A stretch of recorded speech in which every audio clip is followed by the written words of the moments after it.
Alio. Sveikas. Ai nieko, važiuoju draugą iš oro uosto pasiimti. Jo.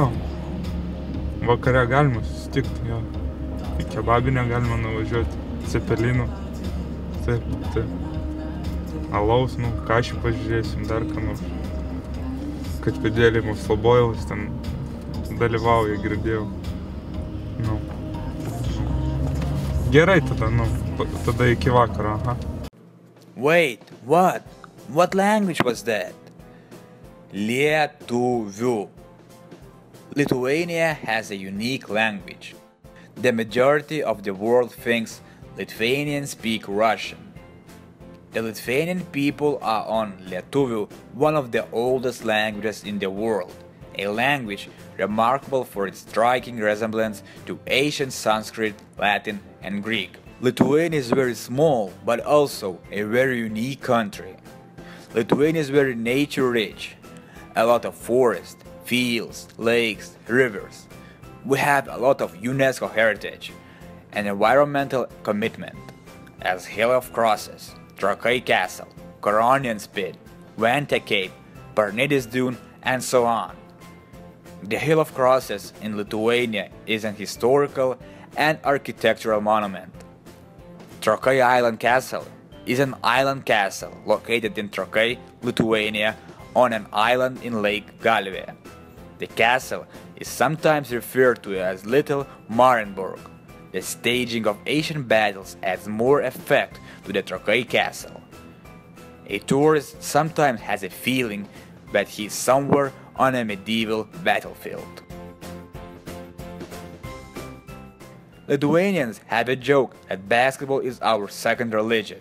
Despite the fact we have a relatively small population of 3 million, Lithuania has won a Europe Championship 3 times, 1937, 1939 and 2003. Lithuania is one of the few countries which has played in all Olympic Games. When Lithuania became an independent country, Lithuania has played in all the 6 Olympic Games. Let's watch a presentational video about Lithuanian basketball.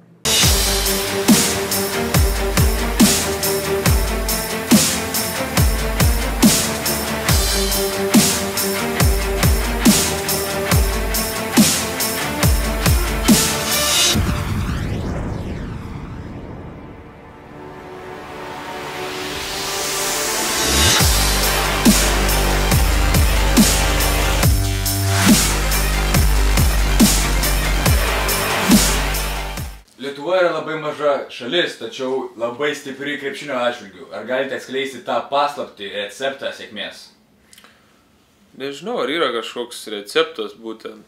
Tiesiog, kai ateina laikas žaisti už Lietuvą, visi noriai dalyvauja tose varžybose, noriai žaidžia už Lietuvos rinktinę, noriai kaunasi už Lietuvos rinktinę. Tai turbūt čia yra toks patriotiškumo dalykas. O kaip pats krepšinis tapo populiarus Lietuvoje? Oi, nežinau, čia labai daug metų prieš mane dar, prieš man ateinant į šį pasaulį. Krepšinis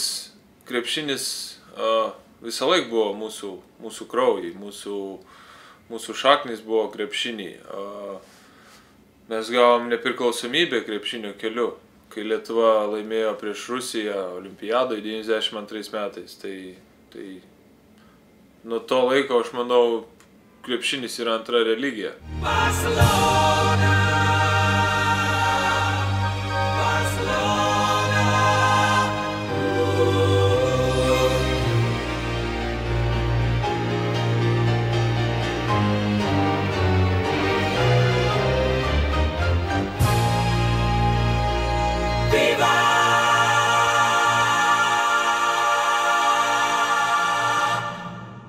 O būtent jums, ką reiškia būti krepšininku ir žaisti už Lietuvą?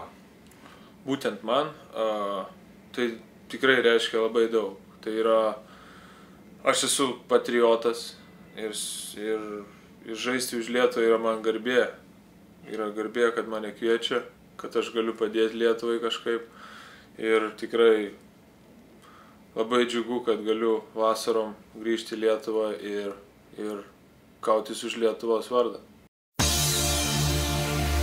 Yeah, cash money, heroes, private jets, polish. I look up to the sky, and now the world is mine. I've known it all my life. I made it. Tokia yra jų tokia vizija apie Lietuvos krepšinį.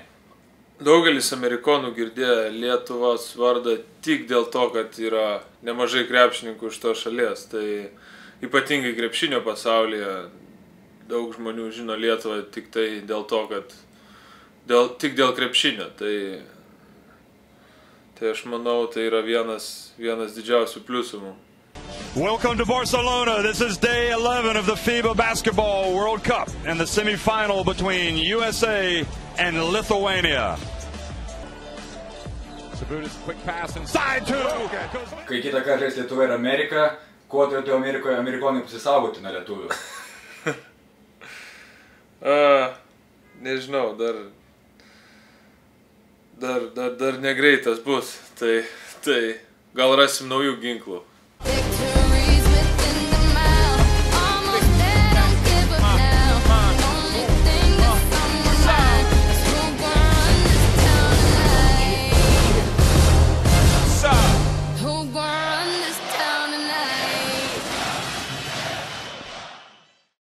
Also, Lithuanians love to sing, dance and party. Every year we put all our efforts in order to win the Eurovision. The Eurovision Song Contest is a very important and big event in Europe. Every country do their best to win their contest. It is very prestigious. 51 countries participate in this contest. Vote for the winners! We are the winners of Eurovision. 2012, Donatas Montvydas participated in the Eurovision. Let's see what does he think about Lithuanian music.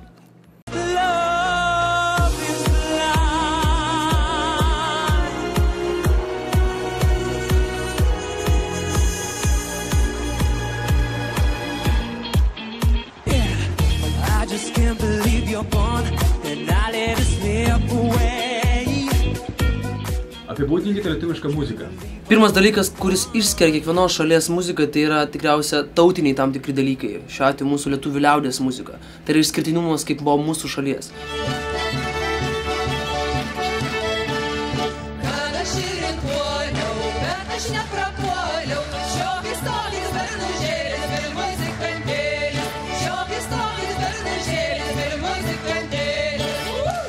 Jeigu kalbėti apie pop muziką, populiariąją muziką, aš manau, kad kadangi mes esame maža valstybė ir muzikos rinka pas mus yra pakankamai mažai ir nepreseniausiai prasidėjusi, be abejo mes nesam tie diktuotojai ir šiuo atveju mūsų muzika tai yra visą laik atsižvelgiant į tai, ką daro pasaulis, didžiosios valstybės, kaip Amerika ir taip toliau. Tai nesakau, kad mes kopijuojam, bet mes tikrai sekam ir žiūrim, ką jie daro, dėl to, kad tai yra numeris 1 muzikoje ir pop muzika, kaip aš sakau, mes stengiamės eit koja į koją, kaip bebūtų tai sudėtinga, aišku.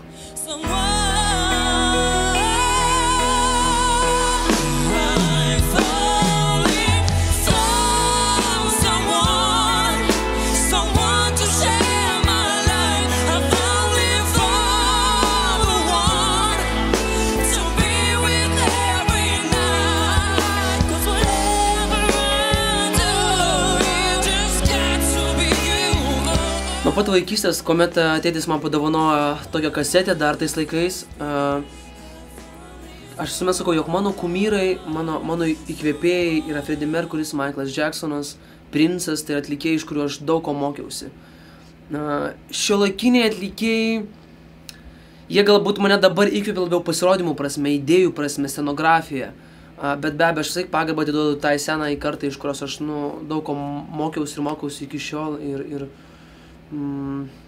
vieną dalyką aš vis laik žinojau, jog tam, kad išras kažką, tai tu pirmiausia turi kiek įmanoma pažinti tuos dalykus. Tai šiuo atveju tu pažini technikas, vokalinės technikas, muzikinius kažkokias idėjas tų atlikėjų ir po to bandai be abejo nekopijuodamas per save perleisti ir savo braižą suformuoti savo žiūrovui. Tai seku tuos atlikėjus, bet bandau šitoje realizacijoje dabar atras savo prizmę, kaip kūrėjo, kadangi aš rašau savo muziką, koks aš galėčiau būti žiūrovų ir taip toliau, bet jeigu kalbėt apie šiuolaikinius atlikėjus, tai tikriausiai būtų JT, Justin Timberlake, man rodos Beyoncé, tai yra tie atlikėjai iš tikrųjų, kuriuos aš seku dabar bent jau.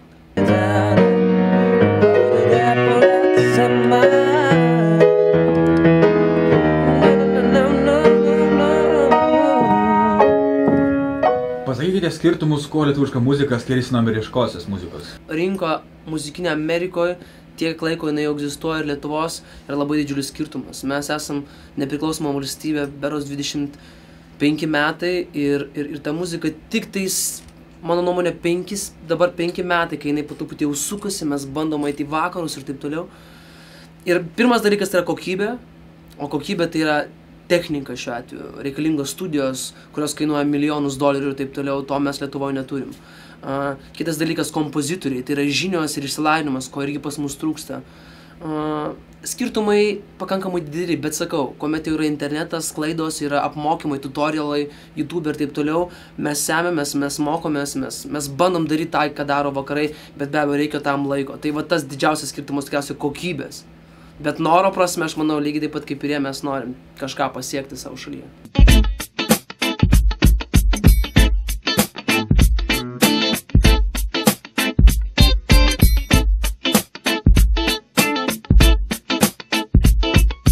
Donatai, Lietuva yra garsiais krepšininkais, krepšinio šalis. Kaip nutiko, kad pasirinkote ne krepšinį, o muziką? Nes turbūt kiekvieno vaiko yra svajonė žaisti su oranžiniu kamuoliu, o ne būti su mikrofonu scenoje. Aš esu baigęs Vilniaus krepšinio mokyklą, kurioje aš praleidau berods apie 12 metų. Tai krepšinio pamatus ir diplomą aš turiu ir iš tikrųjų tai, jog mes esam krepšinio šalis, tai mane įtakojo ir aš sportavau šią šaką. Bet paraleliai nuo vaikystės, tikriausiai dėl to, kad mano tėtis yra muzikantas, yra būgnininkas, paraleliai aš lankiau muzikos mokyklą, kitaip tariant tokia muzikos akademija. Ir tenais yra 10-metė muzikos mokykla, kurią lygiai taip pat esu pabaigęs. Ir tikriausia, krepšinis yra toks dalykas, jeigu iki 16 metų tu neturi kažkokio potencialo, arba tu neturi kažkokių pasiūlymų, arba tu nesi pastebėtas, prasimušti toliau yra pakankamai sudėtinga. O muzikos atveju, dainininko, tu tą gali tęsti pakankamai ilgai, vos ne iki pensijinio amžiaus. Tai tikriausia taip, kadangi krepšinė man nepasisekė ir taip toliau, muzika buvo tai, ką aš pasirinkau.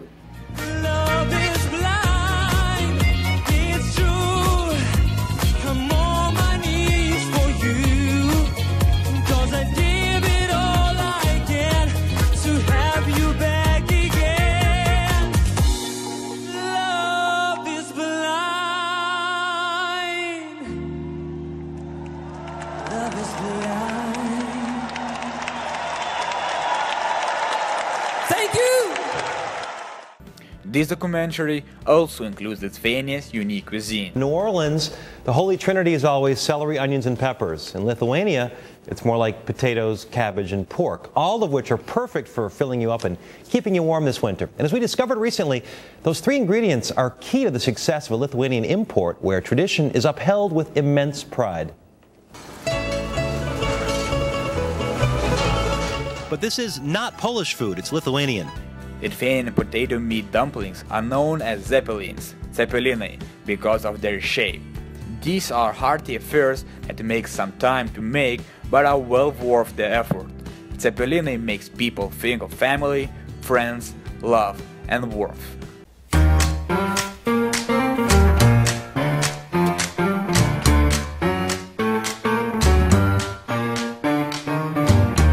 Ką žodis cepelinai reiškia lietuviui? Cepelinai reiškia, šventinis patiekalas. Senovėj visi lietuviai darydavo po darbų, reiškia laisvom dienom, cepelinai.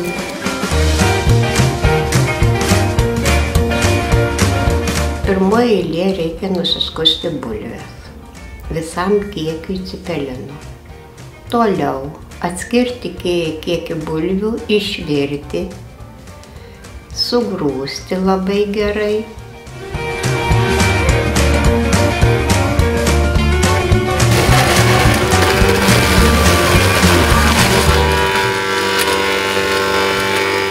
ir sutarkuotas bulves, vis į tą kiekį karštas bulves virtas dėti į tarkius. Tada dėti druską, išminkyti labai gerai. Nu, tešla paruošta cepelinams.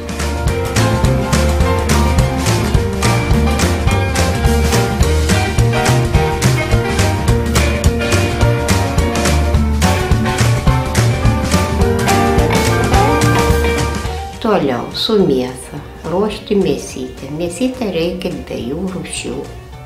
Jautiena gali būti aviena, šerniena, paukštiena. Vienu žodžiu šitaip. Mėsytė turi būti smulkiai sumalta, truputis pakepinta, su visais prieskoniais, su svogūnais, su porais.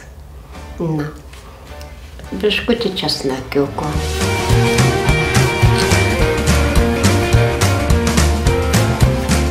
Toliau ruošiamas kitas patiekalas su varške cepelinai.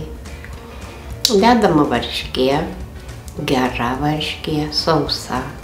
Dedamas kiaušinis, druskytė, prieskoniai, mėtos. Labai mėgsta mano šeima mėtas. Truputis labai smulkiai svogūniuką, druskytės.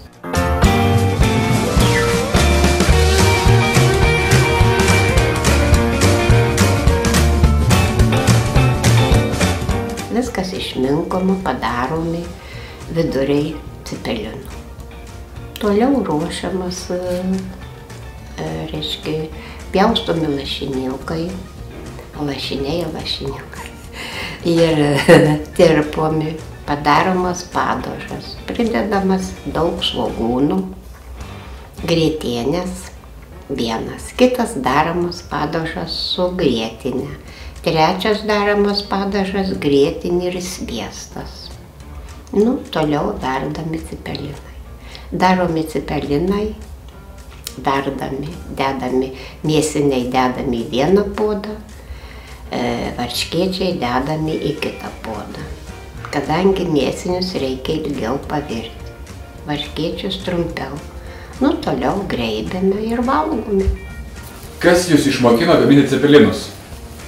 Cepelinus išmokina daryti tėvelio sesuo. Kadangi mamos neturėjau, buvau priglausta prie tėvelio sesers, jinai darydavo labai skanius cepelinus, labai didelius ir aš nuo jos išmokau. Kaip cepelinai pasikeitė nuo tų dienų, kai buvote maža ir dabar? Nu, kai buvau jauna, nesigaudavo tokie cepelinai. Dabar esu sena, daugiau turiu kantrybės. Nu, išeina, atrodo, geresni cepelinai. Ar tai yra mitas ar tiesa, jog cepelinus daro tik tai močiutės? Cepelinus daro visi, bet močiutės turi daugiau kantrybės, labai daug darbo prie jų. Tai yra skiriama močiutėm daryti cepelinus.